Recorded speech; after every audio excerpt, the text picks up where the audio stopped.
محمد وآله الطاهرين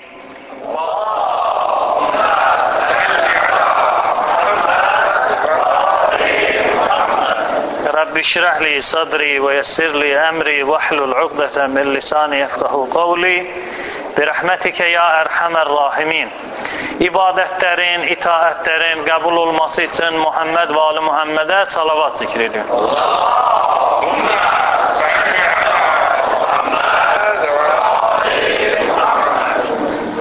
Bu məscidin bu gözəl şəkildə möminlərin xidmətinə verilməsində çoxlu insanların zəhməti var. Onların da müvəffəq olması üçün bir daha Muhammed və Ali Muhammedə salavat zikr edin.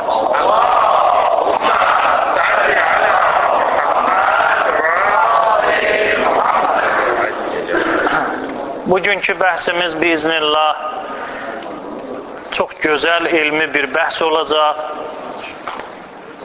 Və bugünkü bəhsdə də bəlli olacaq ki, Səqələyn hədisin yazan Şeyx Şahin bir neçə qeyri-dəqiqliyə yol verib. Yəni, əhl-i sünnə və cəmaədən olan bir tələbə, olan bir şeyx öz məzhəbinə uyğun qanun-qaydaya söykənib etimad edərək mövzuya rəy bildirməli idi. Mövzunu o tərzdə izah eləməli idi. Amma bu şeyləri həmən şeyx nəzərə almadan, heç bir qanuna söykənmədən öz fəhminə uyğun Səqələyn hədisinin haqqında müəyyən fikirlər irəli sürüb, bir neçəsin keçmiş bəhslərdə izah eləmişik. Bu günlərdə biiznillah bir məsələnin izahına gələcək. Məsələyə izah verməzdən qabaq Qur'an-ı Kərimdən bir ayənin təfsirinə nəzər salmaq lazımdır. Qur'an-ı Kərimdə çox, necə deyərlər, hər bir insanın həyat sürdüyü təqdirdə necə yaşaması, ətrafı ilə necə rəftar eləməsi haqda bir nur ayəmiz var. Diqqət edin. Əuzu billahi minəşşeytanirracim. Bismillahirrahmanirrahim. Əl-Bəqərə surəsi 159 və 160-cı ayələr. Diqqət edin. İnnellezîne yektumûne mâ enzelallah minel beyyinâti vel huda min ba'di ma tebeyyene linnas min ba'di ma beyyenehu linnas fil kitab. Mənası nədir? Allah Teala buyuruyor innellezîne yektumûn. Kətəmə yektumu ərəb dilində bir şeyi gizlətməyə deyərlər. Məsələn, başqa Qur'an ayəsində də var. Fironun bir növ zamanında yaşayan mümin ayə belə deyir. Və yəktumu imanəhu. Yəktumu imanəhunu izah eləyəndə necə başa düşəcək? İmanın gizlədirdi. Yəni şirk əhli. Həmən bu ali Firondan olan müminə sual verəndə ki Allah birdir, o zahirdə deyirmiş xeyr. Onlar məsələn şirk məclisləri keçirəndə o qaçarmış. Amma o yerdə ki qaçmaq mümkün deyil, oradan inərmiş, onlar kimi hələ həmən ayinlərdə iştirak eləyərmiş. Kətəmə yəktumu ərəb dilində bir şey gizlətmək. İstər iman gizlətmək olsun, istər ona bənzər başqa bir şey. Ayədə Allah Teala buyurur beyyinat vel huda. İnnellezîne, o kəslər ki yektumun, gizlədərlər ma enzelallah minel beyyinati vel huda. Allahın nazil elədiyi beyyinatı və hüdanı. Beyyinat nədir? Hüda nədir? Əl-beyyinat, yəni açıq-aşkar kəlamlar. Allah Teala açıq-aşkar söz deyir. Bir nəfər dindardan soruşur həmən mövzuda ki, məsələn, Qur'an-ı Kərimdə içkinin haram olması haqda ayə var ya yox? Bu dindar həmən bu mövzuda onun xətrinə dəyməmək üçün deyir, ayələr qarışıqdır, biz bilmirik hansı belədir filan, qarışıq cavab verir. O da belə təhvil alır ki, əgər olsaydı o mənə neynərdi? Başa salardı deyərdi. Yəni belə başa düşdüm ki, Qur'an-ı Kərimdə açıq-aşkar ayə yoxdur. Həmən bu dindara deyəcək nə? Bu ayənin bir fərdi. O şəxslər ki, açıq-aşkar Allahın kəlamını neynəyər? Gizlədər. Vəl-hüda, hidayət olmaq üçün vasitələri gizlədər. Məsələn, bir nəfərdən soruşurlar ki, məsələn, xristiyandır, müsəlman olur. Müsəlmançılıqda da təriqətlər var. Bu xristiyan bilmir ki, hansı təriqət bir növ İslamı təmsil eləyir, həqiqətə yaxındır. Soruşur o şəxs ki, səbəb olub bunun müsəlman olmasına, olar ki, mən bütün müsəlman təriqətlərinin kitablarını oxuyum? Deyir, yox, olmaz. O şəxs hansı məzhəbdəndirsə, ona imla eləyir ki, hələ bizim kitabları oxu. Həqiqət budur, hələ İslamın əsas, saf çeşməsi budur. Amma bu insan onu azad buraxmalıydı. Sağ olsun, böyük savab qazanıb ki, onu müsəlmançılığa dəvət eləyib. Allaha və Rəsuluna məhəbbət oyadıb. Amma onu azad buraxmalıydı ki, o oxusun. Məzhəblərin nə ki məşhur, məsələn, satışda kitablar var, ged hər məzhəbdən bir-iki kitab al, oxu. Sonra sualın olsa, hər məzhəbin öz fərdinin yanına get və onunla azacıq müzakirə ilə, sonra ortaq məxrəcə gəl. Amma yox, sən onun fikir dairəsini daraldıb, fəqət bizim kitabları oxumalısan, bizdən başqa İslamın düzgün təmsilçisi yoxdur, bu düzgün addım deyil. Nə şiyə üçün, nə də qeyri şiyə üçün. Azad buraxmalısan, oxusun və qənaətlə hər hansı bir məzhəbə qədəm qoysun. O kəslər ki, açıq-aşkar şər'i göstərişləri və hidayət olmaq üçün vasitələri gizlədərlər, görürüz Rəbbimiz nə deyir? Min bə'di ma bəyyənnah, Allah Teala deyir, biz açıqladıqdan sonra, izah etdikdən sonra Ulaikə yəl'anuhumullah və yəl'anuhumulla'inun, onlara Allah lənət oxuyur və onlara lənət oxuyanlar lənət oxuyur. Biz ayənin sonundan başlayaq. Lənət oxuyanlar, bu ayədə hansı varlıqlar nəzərdə tutulur? Ən azı mələk, insan və cin. Amma dairə bu darlıqda deyil. Dairə çox böyükdür. Quran ayəsi var. Yusəbbihu lillahi mə fis-səməvati və mə fil-ard. Allaha zikr eləyir, Allaha təsbih deyir. Yerdə, göylərdə nə varsa. Bütün varlıq ki, təsbih eləmək qüdrətinə malikdir, hamısı Allaha neynir? Təsbih eləyir. Ma fis-səmavat. Səmavatı hələ insan elmi tam şəkildə kəşf eləyə bilməyib. Quran deyir, səmavatda olan bütün varlıqlar Allaha neynir?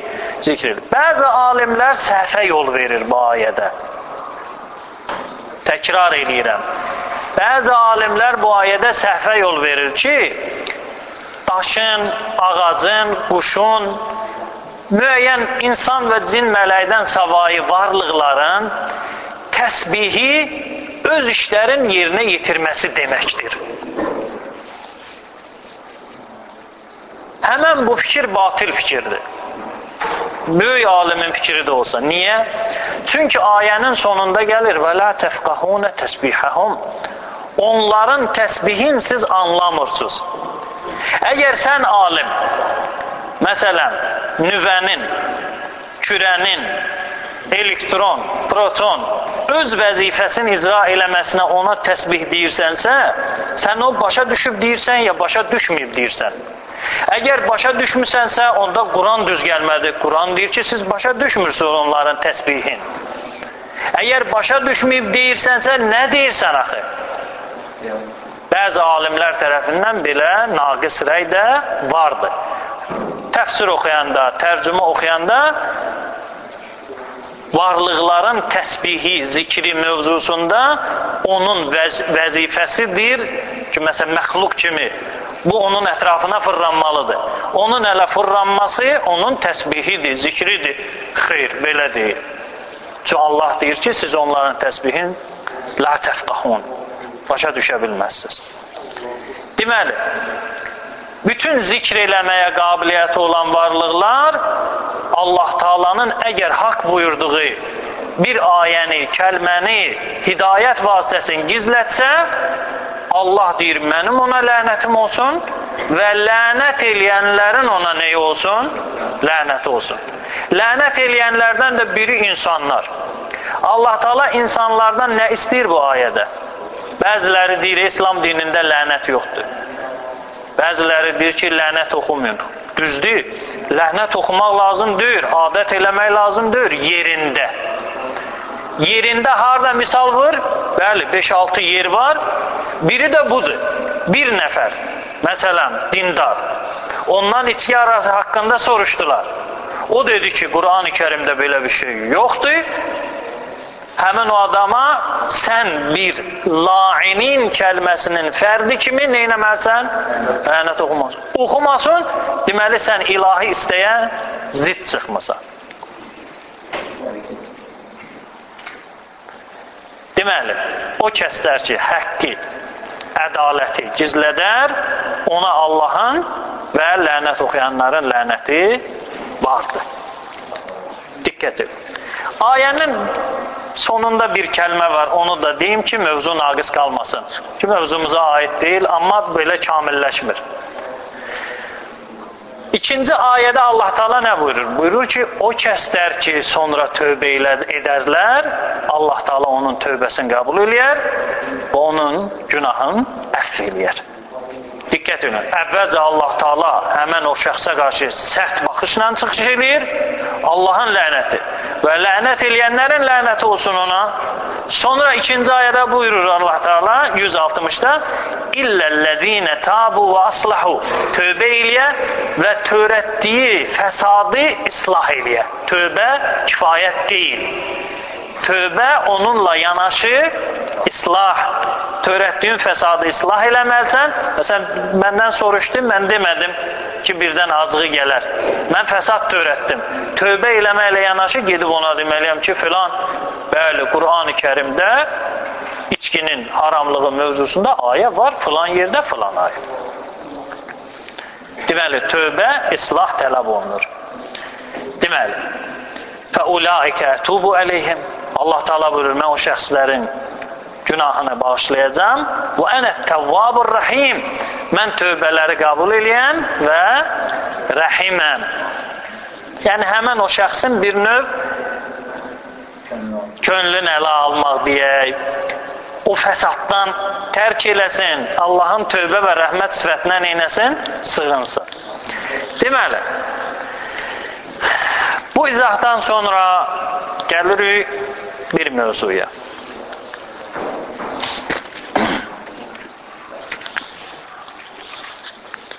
Quran-ı Kərimdə Allah Taala həqiqət gizlətməyə icazə verir ya vermir?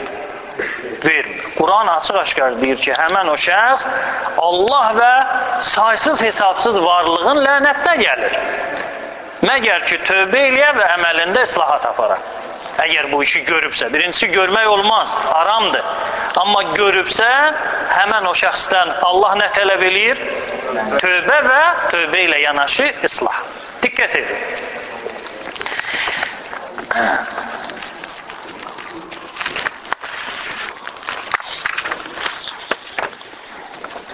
Əlimdə olan bir növ kitabın əsas hissələri sələf əqidəsinin özülün əsasını qoyan şəxs İbn Teymiyyə adında şəxsindir. Həmən bu şəxs Təfsir Surətün Nur müxtəlif kitabları var. Həmin o kitabların içərisində Nur surəsinin təfsiri də vardı. Yəni İbn Teymiyyənin kitablarının arasına baxsın. Surət, təfsir, surət-ün Nur. Deməli, həmən o kitabda səhifə 224-dür. Diqqət edin, bir mövzu açım, sonra əsas mövzumuza qaydacaq. Bu misal kimi o ayə üçün ki, həqiqət gizlətmək nə deməkdir? Deməli, 224-cü səhifədə buyurur. Şeyx İbn Teymiyyə buyurur: "Və innəmə əquluhu fi kəsir minəl məcalis." Çoxlu məclislərdə mən bunu deyərəm. Nə deyir? İnnə cəmi' ma fil Qur'an min ayatis sifat leysə anis sahabəti ixtilafun fi tə'viliha. Deyir ki, Qur'an-ı Kərimdə olan Allahın sifətləri, məsələn, Allahın əli, Allahın üzü və digər ayələr, Allahın sağ tərəfi, bu sifət ayələri ki var, İbn Teymiyyə nədir? Diqqətli olun. Deyir, leysə anis sahabəti ixtilaf fi təviliha. Səhabələr arasında bu sifətlərin istər Quranda gəlsin, istər hədisdə gəlsin, səhabələr arasında ixtilaf yoxdur. Hamısı bir söz deyib. Yəni İbn Teymiyyənin dediyi sözü deyiblər. Yəni Allahın əli də var, üzü də var, əyağı da var, barmağı da var. Allah Taala asla qaçışa da malikdir, filandır, filandır, filandır. Amma biz başa düşdüyümüz kimi yox. Özünə layiq şəkildə. Məsələn, Allahın əli var, özünə məxsus. Allahın əyağı var, özünə məxsus. Allahın üzü var, özünə məxsus. Biz onu başa düşə bilmərik. Səhabələr bu cürünə deyib. Allahın kürsüsü var. Ayətül kürsüdə vəsi'a kursiyyuhu semavat. Allahın kürsüsü var. Allahın ərşi var. Bizim oturduğumuz bu kürsü ərş kimi xeyr. Allahın özünə məxsus kürsü var. Allahın özünə məxsus ərş var. Biz onu başa düşə bilmərik. Həmən mən dediyim İbn Teymiyyə dediyim bu əqidə sahabə əqidəsi olub və aralarında bir nəfər olsun belə ixtilaf eləmir. Bu rəyin sürriləri sonra təhkiddəndirir. Diqqət ediyoruz kəlməyə. Buyurur: "Qad tala'tu təfəsiril mənqulə anis-sahabə." Səhabələrdən nəql olunan təfsirləri mütaliə eləmişəm mən İbn Teymiyyə. Bir. Və mə rəvəv minəl hədis. Və Peyğəmbərdən nəql elədikləri hədisləri də mütaliə eləmişəm. Deməli, təfsirləri də mütaliə eləmişəm, hədisləri də mütaliə eləmişəm. Və vaqaftu min zəlikə alə maşallah min kutubil kibari və sığar. Böyük alimlərin və kiçik alimlərin hamısının kitabların Allah istəyən miqdarda mütaliəsini eləmişəm. Qəbul əla. Əksər min 100 təfsir. Diqqət edin. 100 təfsirdən çox deyir mən təfsir mütaliə eləmişəm. Ki o təfsirlərdə Allahın sifətləri necə gəlibsə o cürünə saxlanılır, yozulmur. Məsələn, Allahın əli qüdrət demək deyil. Allahın əlidir, amma biz başa düşmürük. Deyir, 100-dən çox təfsir oxudum, sahabə və qeyri-sahabədən gələn böyük və kiçik alimlərin, orada sahabələr arasında ixtilaf görmədim. Qəbul. Deməli, və sonra başlayır ki, bugünkü saatıma qədər, deməli, وَلَمْ أَجِدْ إِلَى سَاعَتِي هَذِهِ Bugünkü saatıma, bugünkü anıma qədər ləm əcid, tapmamışam ən əhədin minəs sahabə, bir sahabı olsun ki, ənəhu təəvvələ şeyən min ayat əs-sifat və əhadis əs-sifat. Bir sahabə deyir, görmədim ki, Qur'an-ı Kərimdə və hədislərdə gələn Allah sifətini neynəsin? Yozsun. Ki Allahın əli deməyib qüdrəti. Allahın üzü, deməyib onun mülkü. Belə şey yoxdur. Bütün təfsirləri 100-dən yuxarı təfsir oxumuşam, hədisləri oxumuşam, bir səhabə Allahın Qur'anında, hədisində gələn, Peyğəmbər hədisində gələn, Qur'an-ı Kərimdə gələn sifətləri yozmayıb. Necə var, o cürünə saxlayıb. Allahın əli biz başa düşmürük. Özünə məxsus. Allah deyir, əlim var, var da, nə yoza lazımdır, niyə yozursunuz? Bunu sübut eləməyə çalışır. Təfsir surət, Nur kitabında 224-cü səhifədə. Diqqət edin bir məqama. İbn Teymiyyə nə iddia edir? Səhabələrdən heç biri Allahın sifətlərini nə hədisdə, nə də Quran ayət təfsirində yozmayıb. Hələlik qəbul edirik. Və qeyd edir ki, hədis kitablarında, təfsir kitablarında Allah istəyən miqdarda nə eləmişəm, hamısını mütaliə eləmişəm. Diqqət edin, ağam mütaliə elədiyi kitablardan birinə ki, bunu vacibdir mütaliə eləsin. Sahih Buxari, yəni əhl-i sünnə alimi. Sahih Buxari, Müslimdən, daha doğrusu Kutub-u Sittədən xəbəri olmasa, o alim sayılmır. Və hər dəfədə öz kitabında Buxari Müslimə neynəyər? Etimad eləyər. O səqələyin hədisini vurmaq üçün İbn Teymiyyə hansı kitaba söykənmişdi keçmiş bəhslərdə? Müslimə fəqət. Müslim dedi, qutardı. Qəbul. İşimiz yox. Sahih Buxaridə 2-ci cüzdə Misir çapı ilə səhifə 565. Ayəni unutmayın. Bu insan nə iddia edir? 100-dən yuxarı təfsir mütaliə eləmişəm. Hədis kitabları mütaliə eləmişəm, səhabədən gələn hədisləri. Bir səhabə, bir şəxs, alim görmədim ki, neynəsə Allahın sifətin yozsun. İnkar yox, yozmaq. Yəni Allahın əli, yəni qüdrət demək deyil. Hələ əldir, amma Allaha məxsus. Yozan görmədim. Həmən o şəxsə bir növ məlumatın təzələmək. Sahih Buxari, kitab təfsirül Qur'an. Qur'anın təfsir kitabı Sahih Buxaridən, bunu yazın. Bunu əzbərliyiz. Niyə? Çünki sələfilər deyir ki, Allahın əli əldir, üzü üzdür. Heç bir alim, heç bir muhaddis Allahın sifətini neynəməyib?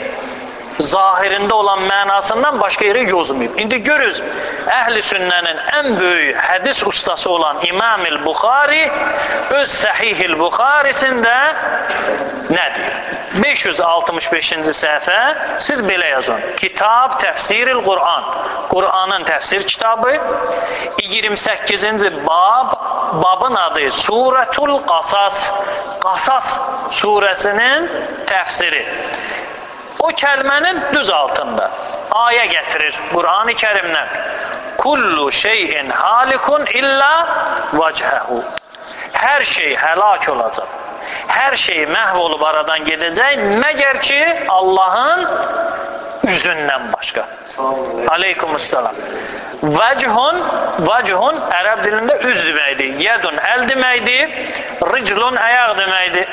Qadamun ayağın yerə toxulan hissəsi deyilir. Müxtəlif kəlmələr var. Vachun yəni üz.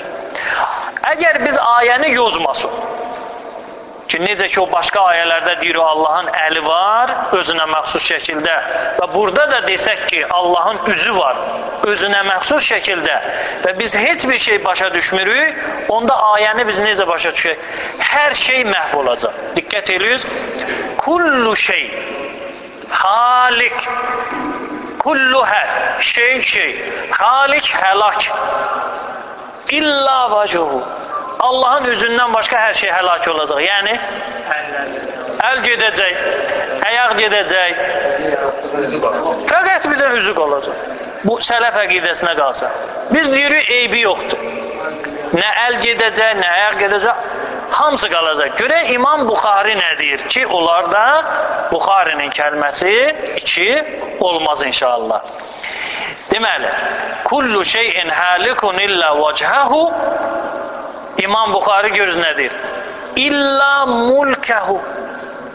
Vəchuhu, yəni Allahın özü, yəni onun mülkü.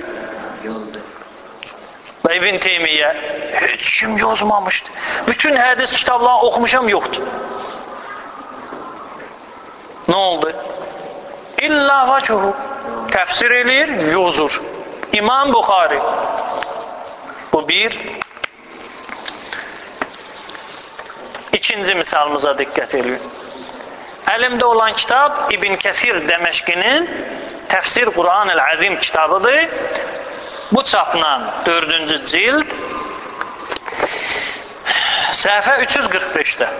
Yəni bizim bəhsimiz sifət bəhsi deyil, sadəcə olaraq misal olaraq gətirirəm ki, adın alim qoymuş və Şeyxül İslam, İslamın şeyxi qoymuş şəxs sahabələrin adından yalan danışır, alimlərin adından yalan danışır, nə Allahdan qorxur, nə Rəsulundan qorxur. Bütün təfsirləri oxumuşam, hədislər sahabələrdən gələni maşallah miqdarında oxumuşam, görməmişəm ki, bir nəfər Allahın sifətini neynəsin?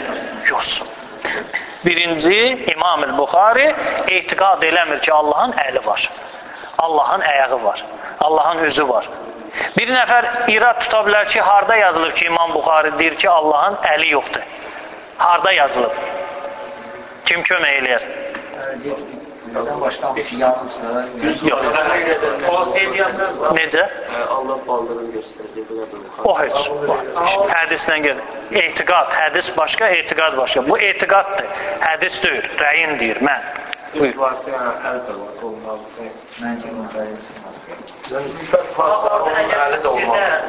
Üzü göstəribsə, əl ayağı iddia eləsəydi, orada göstərərdi də.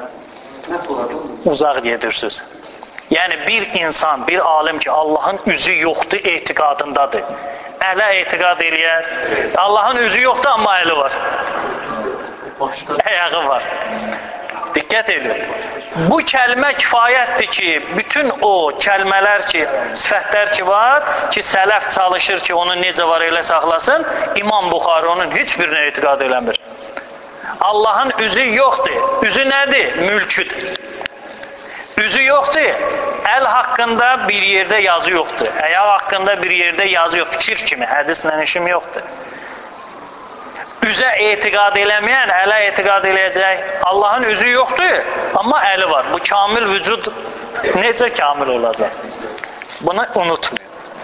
İndi gəlirik İbn Kəsir Diməşqinin təfsirinə, Zariyat, Əz-Zariyat surəsinin təfsiri.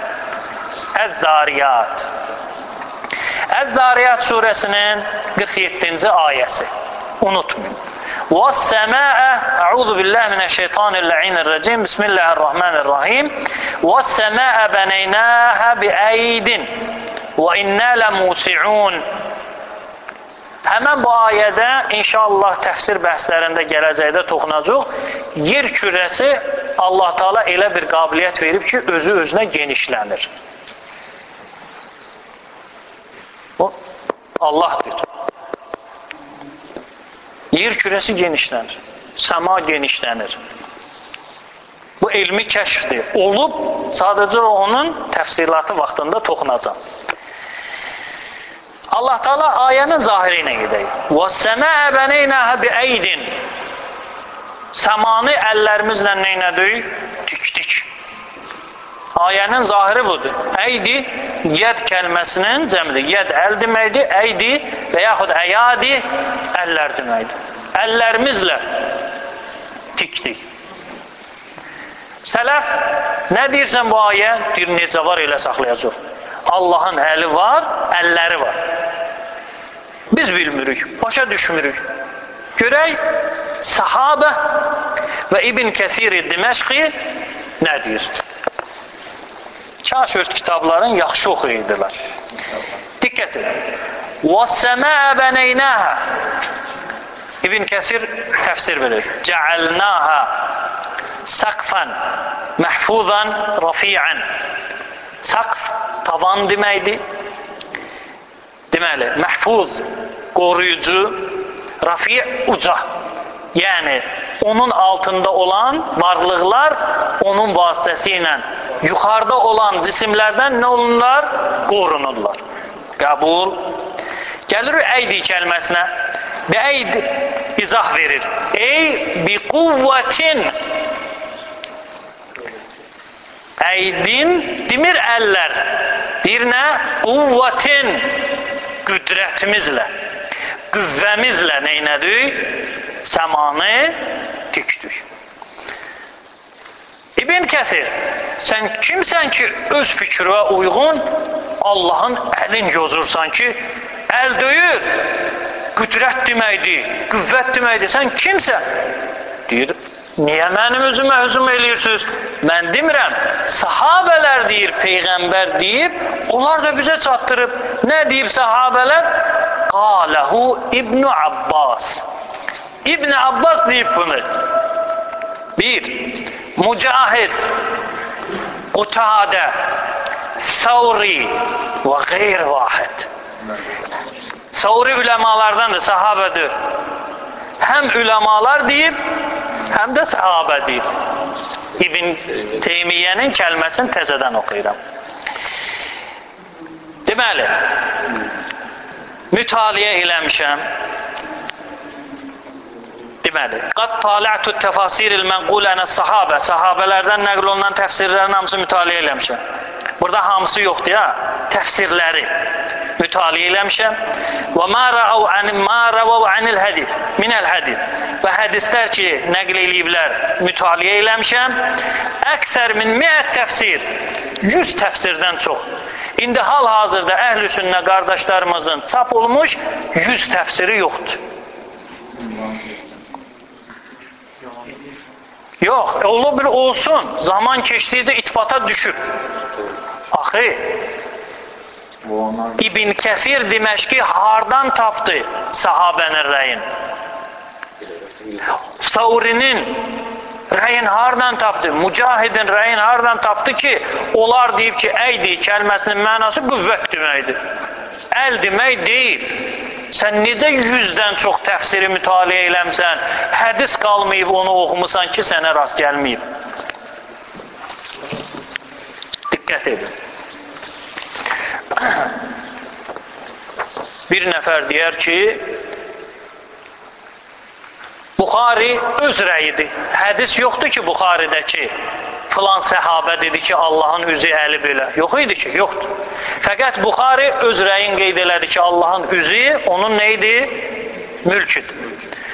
İbn Kəthir İbn Teymiyyədən sonra yaşayıb.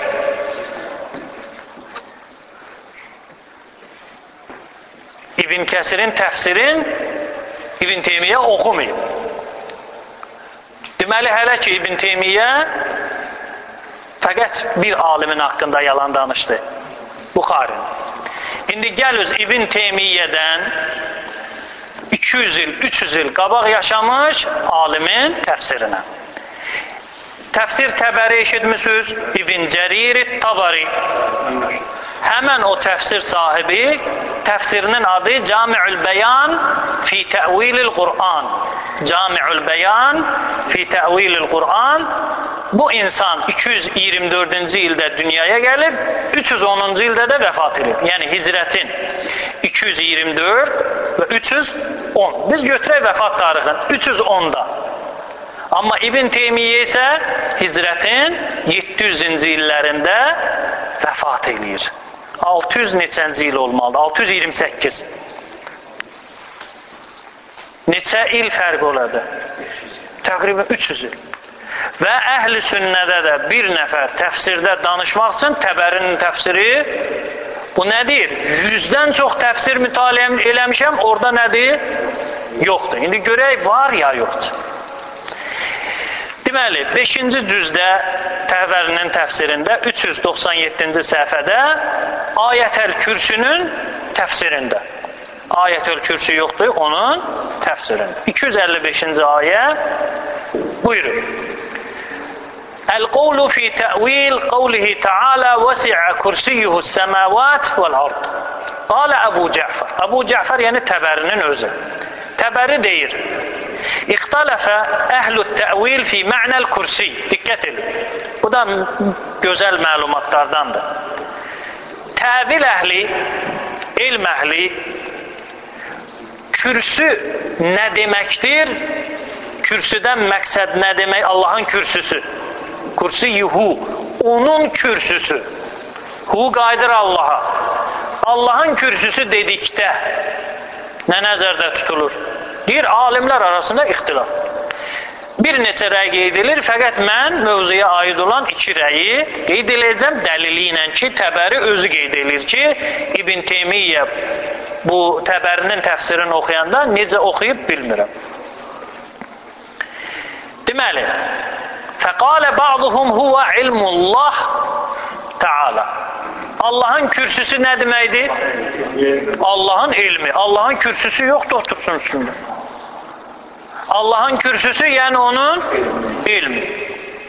Bunu Təbəri deyir, 310-cu ildə vəfat eləmiş. Və dəlil nədir? Sahaba. 5787-ci hədis nömrəsi budur kitabında. Həddəsənə filan filan filan ən Səid ibn Cübeyr. Səid ibn Cübeyr də nəql edir kimdən? Ən İbn Abbas. İbn Abbasdan nəql edir. İbn Abbas sahabədir ya yox?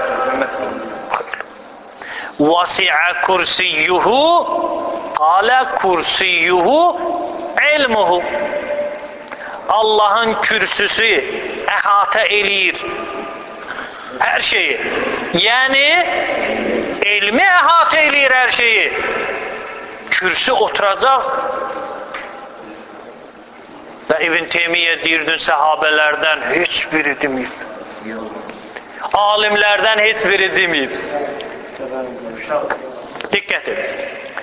5788-ci hədisdə də İbn Abbasın başqa bir kəlmələrlə hədisi təkrar olur. Orada da Allahın kürsüsü ilmi. Bu birinci rəy. Allahın kürsüsü yoxdur. Kürsü yəni elm. İkinci rəy. Qalə axərun. Digər alimlərsə deyib, əl-kursi mavdi'il qədəməyn. Kürsü, yəni Allahın əyağının qoyduğu yer. Yəni, məsələn, bir nəfər oturur kürsüdə, kürsünün altına da nə qoyarlar? Əyaq hissəsinə bir əyaq qoymaq üçün yer qoyarlar. Ona deyərlər nə? Kursi. Yəni, vasi'a kursiyyuhu səməvati vəl-ard. Allahın kürsüsü səmaları, yeri əhatə edir. Yəni, Allahın bir cism olacaq ki, Allah Teala əyağını qoyacaq, nəuzu billah, onun üstünə. Məqsədim odur, hansı səhvdir, hansı düzdür, yox. Kim yozub? O deyir ki, heç kim yozmayıb. Bütün təfsirlər, hədislər, bir şey, maşallah, hamısını oxudum, belə nəticə əldə elədim ki, nədir? Yoxdur. İndi görə bu ikinci rəyin dəlili var ya, yox. 5789-cu hədisdə filan kəsdən ən Əbi Musa. Deməli, Umara İbn Ömer nəql edir Əbu Musa, Peyğəmbər səhabəsindən, qalə, əl-kursi mavdi'il qədəməyn. Allahın kürsüsü, yəni Allahın 2 əyağı ki var, onu qoyacağı yerdir və ləhu atitun kə atitir rəhl. Atit ərəb dilində bu səsə nə deyirlər? Buna deyirlər ərəb dilində atta. Atta, ya'ittu, atit.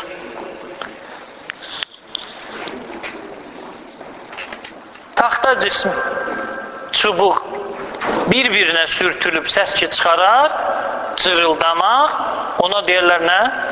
Atit. Əbu Musa Peyğəmbər səhabəsi buyurur ki, Allahın kürsüsü əyağını qoyduğu yerdir. Allah əyağını qoyanda onun üstünə o nə edəcək? İşim yoxdur, düzdür, səhvdir, işim yoxdur. İşim ondadır ki, axı sən necə Təbərinin təfsirini oxudun və Səhih Buxarini oxudun, orada Buxarinin rəyin görmədin, Təbərinin rəyin görmədin.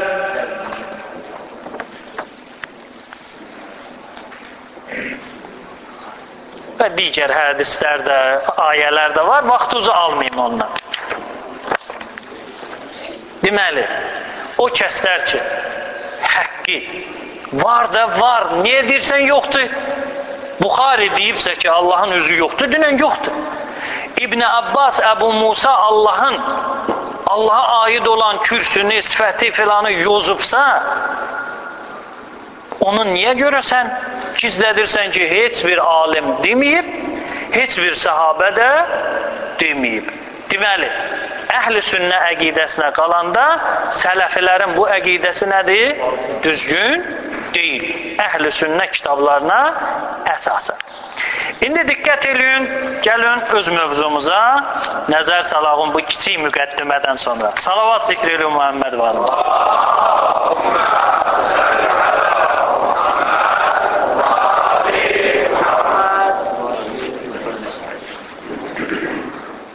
Keçmiş bəhsdə Şeyx Şahin bu kitabı yazan böyük bir elmi səhvə yol vermişdi ki, Zeyd ibn Həsən el-Ənmatini bir növ zəif ravi kimi çıxartmaq istəyirdi, amma alınmadı. Bu günləri tamamlayıcı olaraq o bəhsə Əhl-i Beyt əqidəsinin düzgün olması Əhməd ibn Həmbəlin rəyinə görə və digərlərinin isə sual işarəsinin altında olmasın üzə çıxardılacaq. Diqqət edin. Şeyx Şahin nə buyurur? Buyurur ki, çünki bu hədisin sənədində Zeyd adlı bir rəvayətçi vardır. O, yəni Zeyd, daima nəql etdiyi hədislərdə özündən daha etibarlı sayılan rəvayətçilərə müxalif olur. Mənim üçün çox gülməlidir, həddən artıq. Yəni, bu qəddə insan mövzudan bir xəbər ola və orada ravini etibardan sala və tələbə kimi mənə gülməli gəlir. İndi siz də təbəssüm eləyərsiniz, gülməzsiniz. Səqələyin hədisi ki, o Səhih Tirmizidə vardı, onun sənədində Zeyd ibn Həsən el-Ənmati ravi var, bəli, düz deyir var. Keçmiş bəhsdə də sübut elədi ki, həmən o ravi düz danışandır, heç bir iradı yoxdur.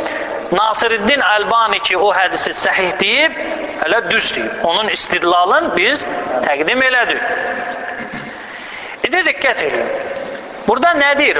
O daima nəql elədiyi hədislərdə özündən daha etibarlı ravilərə zid çıxarmış. İndi mən sizə sual verim. Bir nə məntiq, nə fəlsəfə, nə qəliz bir şey. Heç sadə bir sual.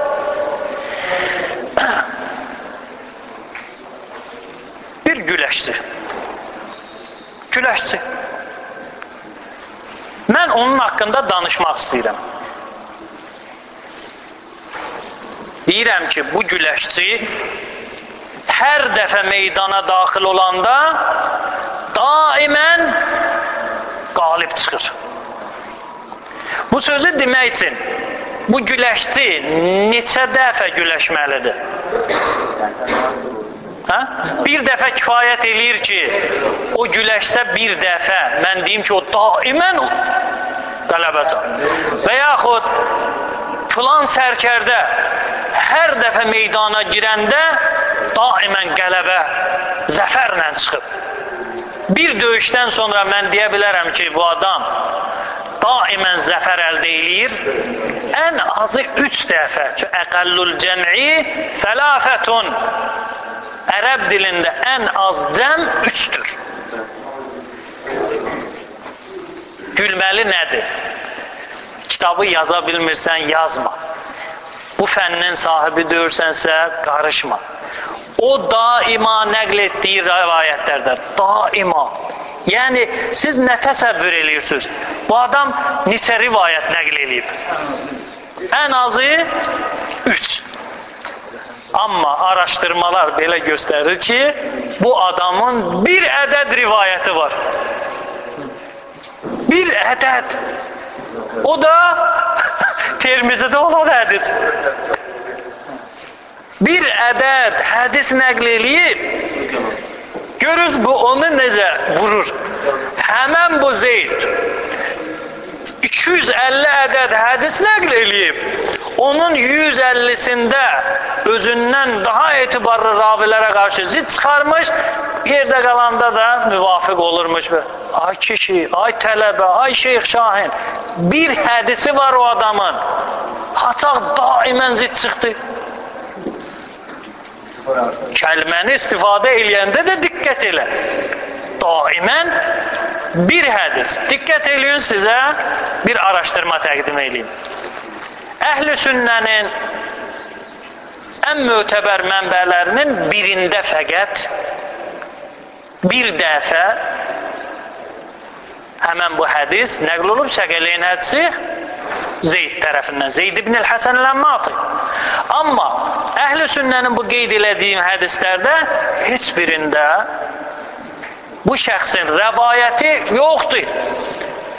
Nə Buxaridə var, nə Müslümdə var, nə Sünən İbn Macədə var, nə Sünən Əbi Davudda var, nə Sünənin Nisaidə var. 5 kitab, 6 kitabın fəqət birində Tirmizidə var, yerdə qalan 5-ində yoxdur. Ardına qulaq asın. Müsnəd-i Əhməddə yoxdur. Sünən-il Kubra Beyhəqidə yoxdur. Sünən-i Suğra Beyhəqidə yoxdur. Müstədrək əl-Sahiheyn Hakim Neşaburidə yoxdur. Kitab Ma'rifət-i Sahabə li Əbi Nəim-il İsfahanidə yoxdur. Kitab Muşkil-il Athar li Tahavi yoxdur. Sünən-i Daraqutni yoxdur. Musnəd İbn-il Cəd yoxdur. Musannəf İbn Əbi Şeybə yoxdur. Mu'cəm İbn Əsakir yoxdur. Cami-ül Usul min Əhadisir Rasul İbn-il Əsirin yoxdur. Sonra Musnəd-il Bəzzar, Musnəd Əbi Ya'la, Musnəd-i Şamiyyin, Musnəd-i Tayalisi, Sahih İbn Hibban, Sahih İbn Xuzeymə, Mu'cəm-il Kəb, Mu'cəm-il Sağir Littabarani, Sünən-i Darimi, Muvatta'a, Ədəb-ül Mufrad Buxarinin, El-Cəm'ü Beynəs Sahiheyn, El-Buxari və Müslim, Musnəd İshaq İbn Rahavey, Musannəf Abdurrazzaq, Musnəd-il Hümeydi. Bu tərmisilir. Mən necə danışım, nə deyim ona? Bu kitabların heç birində nədir? Yoxdur. Tirmizidə olan hədis təkrar olaraq eyni sənədlə bir neçə kitabda qeyd olunur. Təkrar Tirmizidə olan eyni sənəddir. Başqa sənəd deyil. Deməli, Yənabi'il Məvaddə Hafiz Qənduzinin, deməli, orada 1-ci cüzdə səhifə 87-də və həmən o hədisi təkrar edir 3-cü cüzdə 127-də özü də qeyd edir Ət-Tirmizi fi bab mənaqib əhlil beyt. Yəni mən bu hədisi hardan götürmüşəm? Tirmizidən. Mu'cəmil Avsat Littabarani, Tabarani də nəql edir hədisi, amma eyni ilə Tirmizinin sənədi ilə. Deməli, Nasr ibn Əbdürrəhman el-Vəşşa, həmən o Nasr ibn Əbdürrəhman el-Vəşşa Tirmizi ondan neyinib nəql edib, həmin Nasr ibn Əbdürrəhman da Zeyd ibn el-Həsən el-Əmmatidən, o da İmam Cəfər Sadiqdən, İmam Cəfər Sadiq da atalarından, ataları da Peyğəmbərdən. Mu'cəmil Kəbirdə də qeyd olunur o hədis, eyni sənədlə 3-cü cüz səhifə 66-da 2680 nömrəli hədis, 2683 nömrəli hədis, 3052 nömrəli hədisdə də qeyd olunur. Hilyətil Ovliya Əbi Nəimin, orada da eyni sənəd, eyni ravi. 5-ci kitab, Cüz Həmbəl ibn İshaq, 1-ci cild səhifə 55-də, 55-ci hədis, eyni sənədlə qeyd olunur, eyni hədis və Məcmə-i Zəvaiddə Heythəminin, o da eyni ilə Tirmizidə olduğun hədisin eynir, Qalət Tirmizi, hələ qeyd edilir orada, Tirmizi deyib. Deməli, 14966-cı hədis, xülasə. Bu adamın bir rəvayəti gəlib bizə çıxıb, Səqələyn hədisi, o da hardadır? Tirmizidədir. Başqa hədis bu insandan nə olmayıb?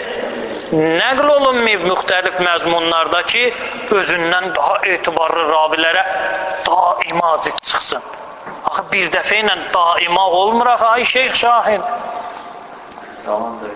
Əla kulli hal. Diqqət edin. İndi isə gəlirik mövzunun həllinə.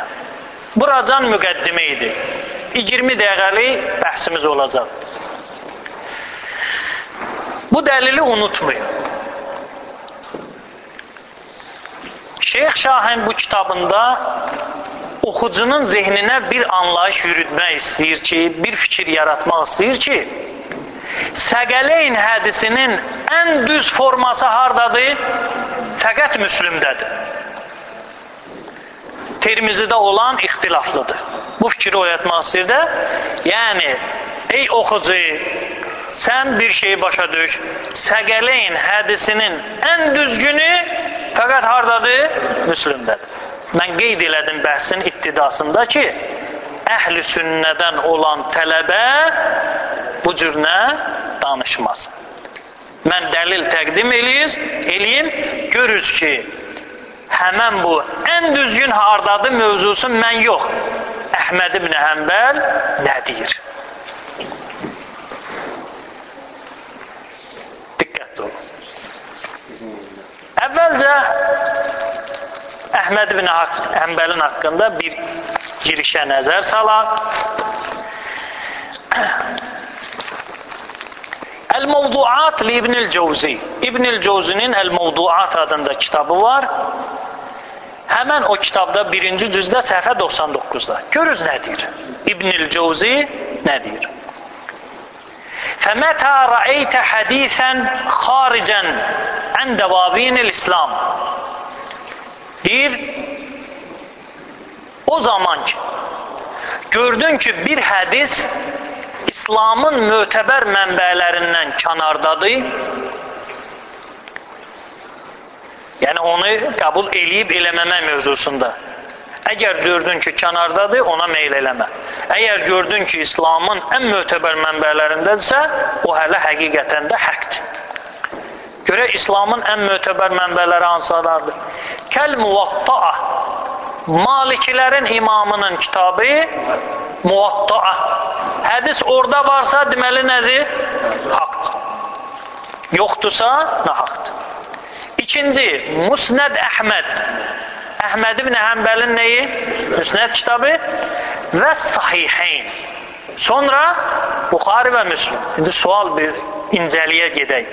Niyə görə Səhiheyni Əhməd ibn Həmbəlin müsnədindən sonraya salır? Bu niyəni hərə özü fikirləşsin. Mən izah verməyəcəm. Sünən Əbi Davud, Səhiheyndən, Buxari, Müslimdən sonra gəlir nə? Abu Davudun Sünəni. Fanzur fiyh, bax kinə. İmkanə ləhu nazir minəs-sihah. Deyir, əgər bu kitablarda görmədinsə, başqa yerdə gördünsə, gör günən. Düzgün hədislərlə uyğundursa qəbul elə, düzgün hədislərlə uyğun deyirsə, onu nə olacaq? Tərk eləyəcəksən ki, özü də qeyd edir mənim Zuafa və Mətrukin kitabıma qaidun. Deməli, İslamın ən mötəbər mənbəsi İmam Malikin Muvatta'əsi, Əhməd ibn Həmbəlin Müsnəd kitabı və sonra gəlir Buxari və Müslim. İbn Teymiyyənin öz kitabı. Bu İbn Cevzi'nin fikri idi. Musnəd Əhmədin haqqında. İkinci gəlir İbn Teymiyyənin öz kəlməsinə. Kitabın adı Talxis Kitab-ül İstiğasə və yaxud Ər-Rəd Aləl-Bəkri. Müəllif İbn Teymiyyədir. 1-ci cüzdə səhifə 77-də. Diqqət edin. أما جمهور المصنفين في الأخبار والتواريخ والسير والفتن من رجال الجرح والتعديل منهم من هو في نفسه متهم أو غير حافظ. Deyir, bu tarixdir, elm-i rical haqqında müəyyən elmlərdə alimlər ki var, yazıcılar ki var, onların bəziləri zəifdir, bəziləri nədir? Töhmət, ittiham olunmuş şəxslərdir, hafiz deyirlər. Məsələn, Əbi Mixnəf kimi misal vurur ki, Əbi Mixnəf tarixçidir. Deyir, o həm müttəhəmdir, həm də ki, hafiz deyil. Ki, vaqidi kəzzabdır, filandır, sayır, sonra gəlir hara. Lakin yanzur ammen nekale ve kezalike Ebul Hasan el-Medaini ve emsaluh ve in sulimu mine't-ta'ni fihim feleysu min ulema'il cerh ve ta'dil hatta yekunu ma ra'u ve lem yenkuru makbulen. Mövzumuza aid olan hissəyə gələk. Deməli, innəməl alimun, alim kəslər yalnız o şəxslərdir ki, cərh və tədildə hum uləmail hədis, hədis ilminin alimləridir, etimad olunacağı alimlər. Minhum mən ləm yervi illə ən siqə, o alimlər ki ən mötəbərdir, o alimlər ki cərh-i tədildə haqqı var, fikir irəli sürsün və onlar yalnız düz danışanlardan hədis nəql eləyiblər. Misal, Malik kimi Muvatta kitabında hədislər var. Malik yalnız kimdən nəql eləyər? Düz danışandan. Və Şü'bə və Yahya filan filan filan və Abdurrahman ibn Mehdi və Əhməd ibn Hanbel və kəzəlikəl Buxari. Deməli, birinci Əhməd ibn Hanbel, sonra gəldi kim? Buxari və əmsaluhu və Buxariyə oxşayan şəxslər. Deməli, bu iki kitabdan biz nə əldə elədik? O hədis ki, Əhməd ibn Hanbelin kitabında var, mötəbərdir, etimad olunmalıdır. İbn Teymiyyə özü də deyir, Əhməd ibn Hanbel yalnız düz danışandan hədis nəql eləyər, yalancıdan hədis nəql eləməz ki, kəlməsi aydındır. Və innəməl uləma, həqiqətən də alimlər bu qeyd elədiklərimdir. İndi diqqət edin bu müqəddimədən sonra əsas məsələyə. İbn Mənzurun Muxtəsər Tarix Diməşq kitabı, deməli, birinci cüz, səhifə 347. O ilk oxuduqlarım çox əhəmiyyət kəsb eləmir. Əsas əhəmiyyət kəsb eləyən budur ki, oxuyacağımın Səqələyn hədisi ilə nə əlaqəsi var, səbirli olun. Deməli, Əhməd ibn Hanbel nə buyurur? Əhməd ibn Hanbel özü nə deyir? Qalə Yaqub ibn Sufyan Əl-Fəsəvi. Əl-Fəsəvi Əhməd ibn Hanbelin haqqında buyurur. Kətəbtu ən əlfi şeyxin və kəsr. Kulluhum siqat. Ma əhəd minhum ətəxiduhu indəllah hüccə. Həmin bu Fəsəvi bir növ Əhməd ibn Hanbelin məqamını ucaltmaq istəyir. Deyir, min neçə şeyxdən hədis yazmışam. Yəni, minlərlə ustadım olub. Allahla öz aramda heç birin hüccət götürməmişəm. İlla rəculeyn, iki kişidən savayı. Allahla mənim aramda hüccət onlardır. Quran hüccətdir. Buyurur ki, iki kişi Allahla mənim aramda hüccətdir. Diqqətli olun. Birincisi, Əhməd ibn Salih bin Mısır, Misirdə yaşayan Əhməd ibn Salih və ikincisi, Əhməd ibn Hanbel bil-İraq, İraqda yaşayan Əhməd ibn Hanbel. Bunları oxumaqda məqsədim var. Yəni, Əhməd ibn Hanbel kimdir? Fəqət Hanbəllərin imamı yox. Allahla öz arında Quranı necə hüccət götürərsən ki, Quranda deyib halaldır, qiyamət günü deyəcəm halaldır. Bu şəxs də deyir ki, Allahla mənim aramda minlərlə şeyxlər olub, heç bir hüccət götürmərəm. Misirdən Əhməd ibn Salih və İraqdan Əhməd ibn Hanbel. Buracan da hələlik mövzumuza daxil olmuş. İndi mövzuya daxil oluruq. Diqqət edin. Tabaqat-ı Şafiiyyə. Şafiilərin təbəqəsi kitabı Tabaqat-ı Şafiiyyəl Kubra, Abdülvahhab ibn Ali ibn Abdülkafi Əs-Subki. İkinci cüld və yaxud cüz səhifə 22-də. Diqqət edin bu kəlməyə. Filan kəsdən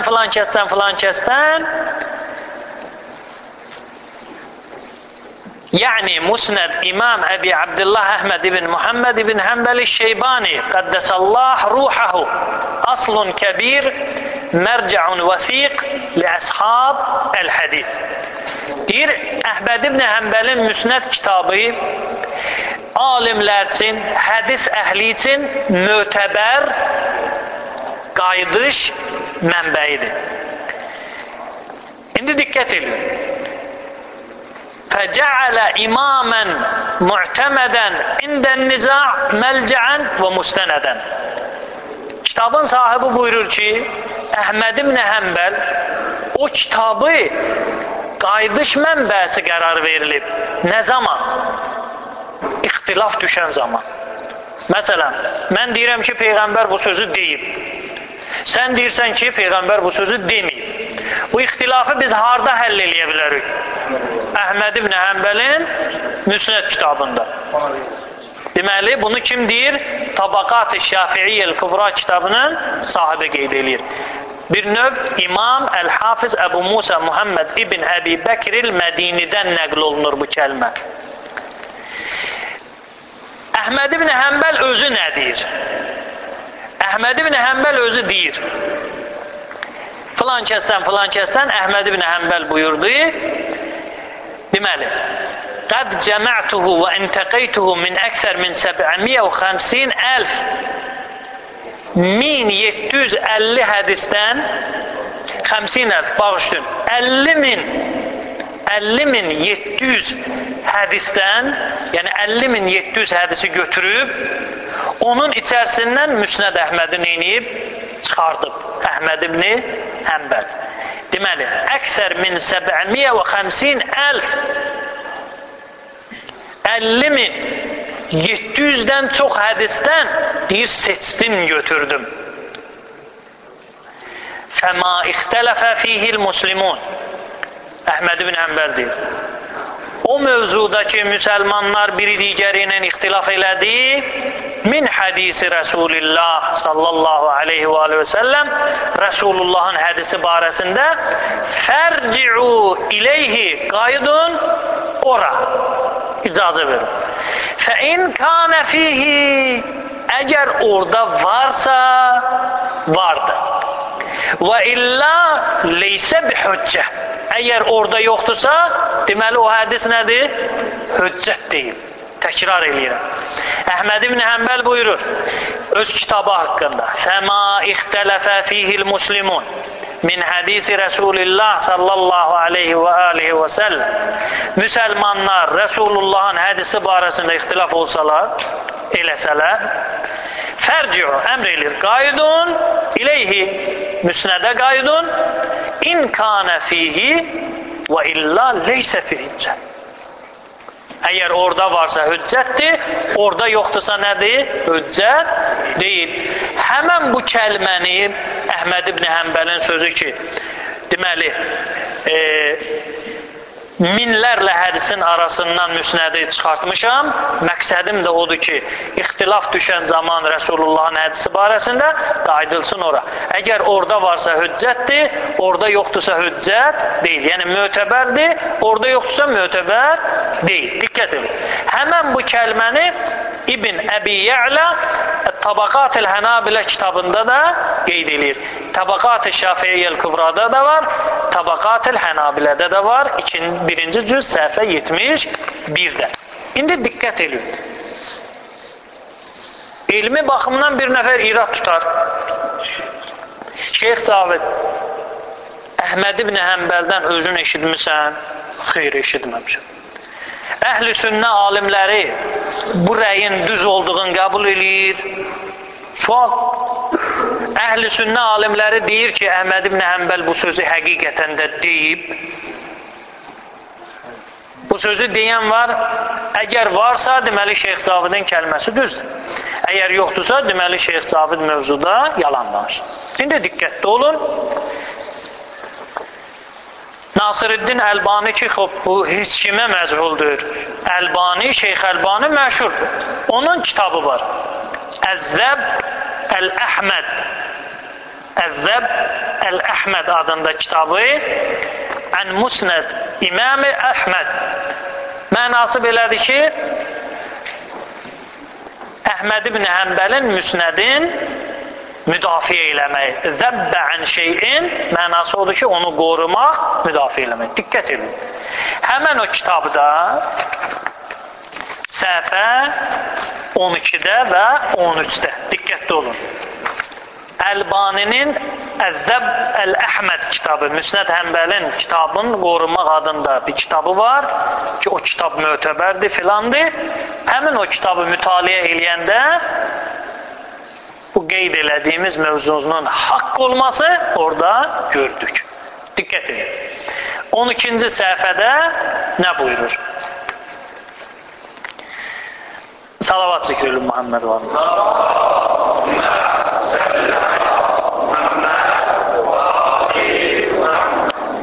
Deməli, qalə Həmbəl ibn İshaq. Həmbəl ibn İshaq buyurur. Cəmə'na əmmi. Əmim bizim hamımızı cəm elədi. Filan danışır, buyurur. İnnə hədəl kitab. Bir Əhməd ibn Həmbəldən eşitdiyi buyurur. Qad cəmə'tuhu. Toplamışam. İntəqeytuhu.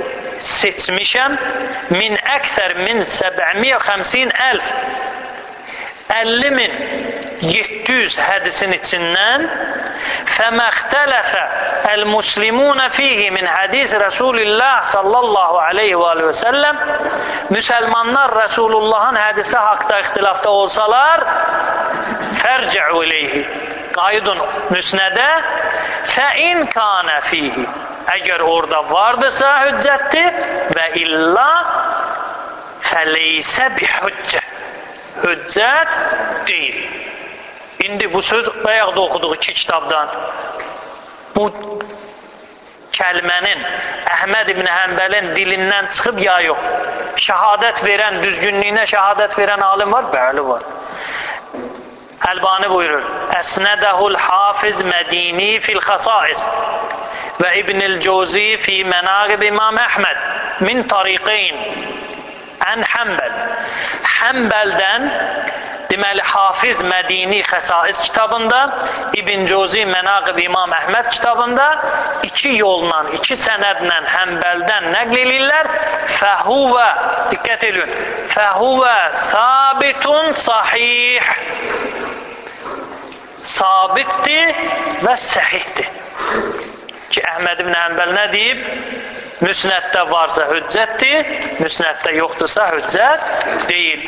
Buyurur 13-cü səhifədə وَلِذَٰلِكَ جَزَمَ بِهِ الْحَافِظ الذَّهَبِي İmam Zəhəbi də buna cəzəmə yəni qata'a ilmi yəqindədir ki, həqiqətən də İmam Əhməd ibn Həmbəl deyib ki, mənim kitabımda vardırsa ixtilaf düşən zaman hüccətdir, yoxdursa hüccət deyil.